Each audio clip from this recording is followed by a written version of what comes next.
baiboly? Ahoana ho ny baiboly? Fampianarana ara-baiboly mitohitohy arahanao eto amin'ny Open Radio, iarahanao amin'ny namana Richard Andrianjatovo. Ahoana ho ny baiboly? Ahoana ho ny baiboly?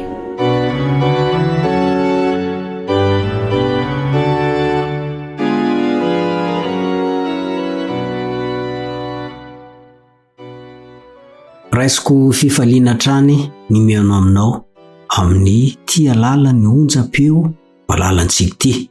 Miarabanao amin'ny anaran'i Jesosy ny namanao Richard Andrianjatovo ary manonina ho anao sy ny ankonanao ny fiadanany, koa aoka ho mendrika izany fiadanany izany ianao. Androany sika dia mbola ho jerentsika ny amin'ny hoe ny sabata ve sa andro hafa no andron'ny Tompo. Mialohan'izay dia tsara isika hivavaka. Vavaka isika.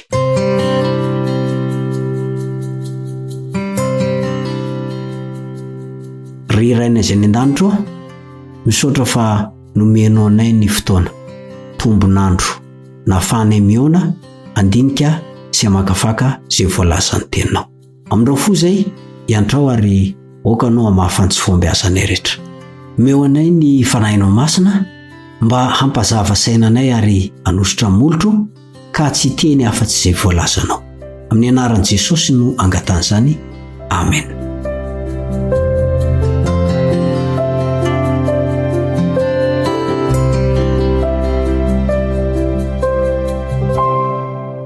Raha vao miresaka isika hoe andron'ny Tompo, ny baiboly dia anankiroa ihany no voaresaka ao.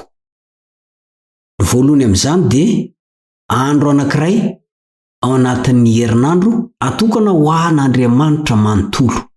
Io ilay voalazan'ilay hoe Kyriake Hemera. Ka avela ny asa mandraharaha rehetra mandritra ny fahatongavan'izany fotoana izany. Ny faharoa indray dia ilay andro anankiray lehibe farany iverenan'i Jesosy Kristy amboninahitra indray eny amin'ny rahon'ny lanitra. Io ilay antsoina hoe Hemera Kyrio, Hemera to Kyrio. Izay andro hamalina ny asan'ny tsirairay. Araka ny voalazan'i Petera faharoa toko 7:20 sy ny Tesalonianina voalohany toko 5:2 ary ny Tesalonianina faharoa toko 2:2 dia mbola azontsika ampina ao amin'ny Malaka toko 7:7 averiko. Petera faharoa toko 7:20, Tesalonianina voalohany toko 5:2, Tesalonianina faharoa toko 2:2 ary ny Malaka toko 7:7. Any aoriana sika vao iresaka ilay andron'ny Tompo faharoa na le Hemera to Kyrio zany. Fa andeha ilay andron'ny Tompo voalohany Kyriake Hemera no asiana resaka androany. Miara-miaika sika rehetra fa Jehova ny Tompo. Ahoana hoy ny baiboly? Tsy iza io Jehova io fa Jesosy ihany, araka ny voalazan'ny Romanina toko 10:7 sy ny Korinthiana voalohany toko 2:7, 7, 8 ary ny Korinthiana voalohany toko 8:9. Voalaza fa Jehova na Jesosy no Tompo ary tsy misy ankoatra azy. Tompo izy satria izy no namorona izao tontolo izao sy izay rehetra ao aminy. Noho izany dia azy izany ireo sy izay rehetra eo aminy. Araka ny voalazan'ny Kolosianina toko 1:9. Ka ny andro fafito na ny andro mifanity tsara amin'ny sabotsy amin'izao androntsika izao no sabatan'i Jehova. Ny tsaharana io andro taoriana amin'ny famoronana ary mbola ho tsarovana io araka ny lesontsika teo aloha rehefa ho vita indray ny famoronana vaovao. Hitanao fa zava-dehibe ny sabatan'i Jehova. Rehefa miteny ny afatr'Andriamanitra ny mpaminany Isaia dia lazainy fa andron' Jehova ny andro fahafito. Isaia 40:15 ny andininy 17. Ary mifanaraka tsara amin'ny voalazan'ny Eksôdosy 20 ny andininy 10 izany. Sabatan'i Jehova ny andro fahafito.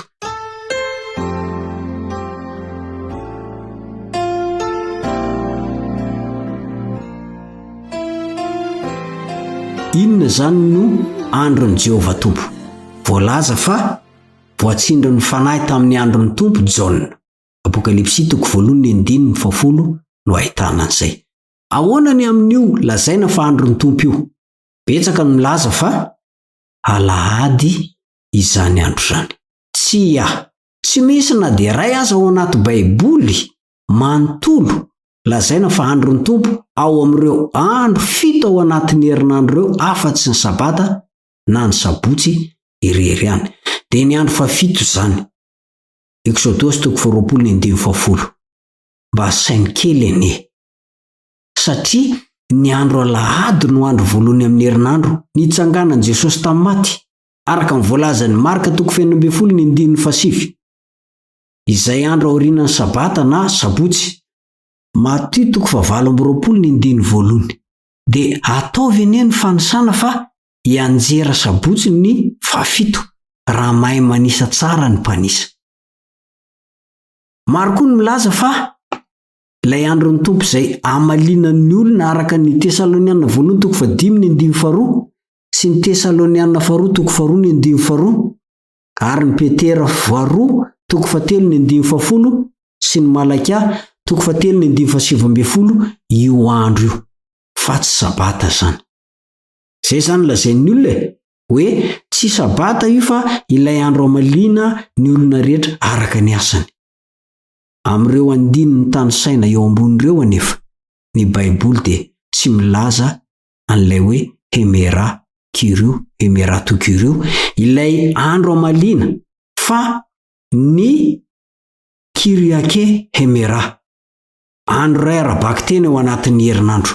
Tsy inona io andro io fa ny sabatan'i Jehova izay mifanity tsara amin'ny sabotsy androntsika amin'izao fotoana izao. Amafisin'i Jesosy ny mahandro ny misabata ao amin'ny Marka 2:20 ilazany hoe tompo ny sabata ny zanak'olona.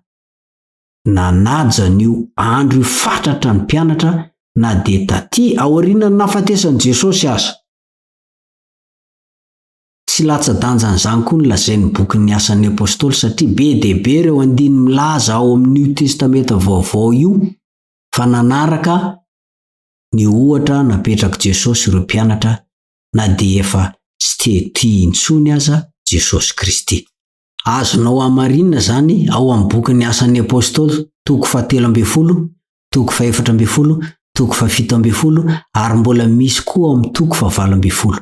Efa hitantsika fa mpamorona tokoa Jesosy araka ny Jaona 1:7 sy ny hafa maro koa.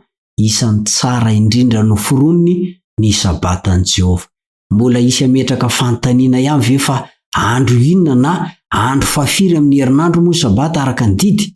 Ny Baiboly dia efa namaly teto hatrany fa sabatan'i Jehova Andriamanitra ny andro fahafito. Eksôdosy 20:10. Ny fahafito fa tsy ny fahavalo, tsy ny faharoa, tsy ny fahatelo, tsy ny fahaefatra, ny fahafito. Izy no nanendry izay andro tiany atokana ho azy manontolo fa tsy iadamaseva. Noho izany tsy fahefantsika ihany koa no manendry andro anankiray ao anatin'ny herinandro ho atokantsika ho andro fivavahana aminy.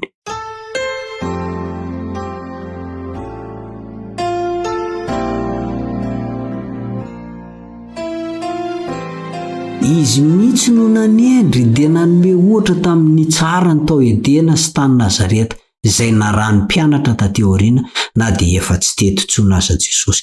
Zany no atao hoe tena kristianina satria manara-dia any Kristy sy ny ohatra ny iainany.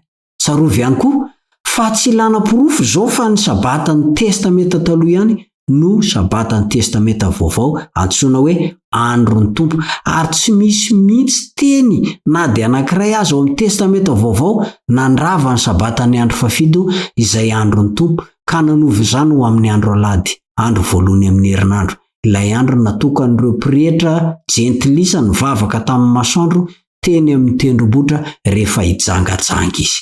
Mbola ilaina mafisina ihany ve? Fa ny sabatany Jehova no tokony ho andro mampiavaka azy amin'ireo andriamanitra sampy. Izay no mahatonga azy atao hoe masina, satria miavaka amin'ny andro rehetra. Azontsika atao ny mivavaka amin'ny Jehova isan'andro san'andro toy ny nataon'ny fiangonana voalohany saingy mbola navahany tsara ny andron'ny tompo. Toy izany mantsy ny fomban'i Jesosy. Fa na dia nivavaka isan'andro aza Jesosy, dia mbola niavaka ny andro sabatany. Nitsahatra ny asany rehetra, napetrany ny tantanana sy ny marito. Najanony ny fanatsofana sy ny fikapana hazo satria mpandrafitra izy. Ka rehefa nitsahatra izy dia lasa namonjy fiangonana sy ireo mpanaradia azy. Isan'andro izy dia afaka nivavaka sady nanao asa mandrarà fameloman-tenany, saingy natsahany avokoa ny asany rehefa tonga ny androny. Ka raha tena kristianina marina ianao dia arao ny dian'i Jesosy, ny tena mpivavaka marina mantsy, dia sarotiny amin'ny didin'Andriamanitra ao anatin'izany ny sabata. Ary tsy miambahamba fa miantso azy ireo olo-masina mihitsy ny Baiboly. Voalaza ny Apokalipsy 4:12. Amaranako ty androany ty dia izao: ara Baiboly ny sabotsy no andron'ny tompo, na ilay antsoina hoe andro fafito, fa tsy ny alahady velively. Idirantsika manaraka indray ny antony nanovana ny sabata ho alahady. Raha Baiboly tokoa ve zany sa manohitra amin'ny famarinana tanteraka? Misy zava-doza avy ao ambadiky ny fitandremana ny alahady ho solon'ny sabotsy. Eo ampisainsainana izany ary dia hivavaka ho anao aho mba hita in Jesosy tompon'ny sabatanao raha sitrako izany. Hivavaka isika.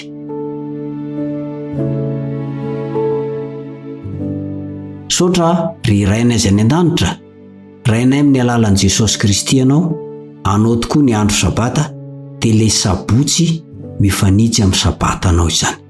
Mamindra fo mamelany elokay satria mpanota tsy mendrika.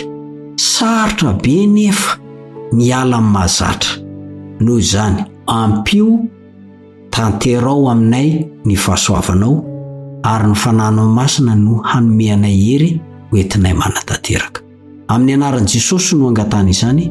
Amen. Mametraka ny mandra-piona mandra-pitafa ny namanao Richard Andrianjatovo. Veloma tompoko.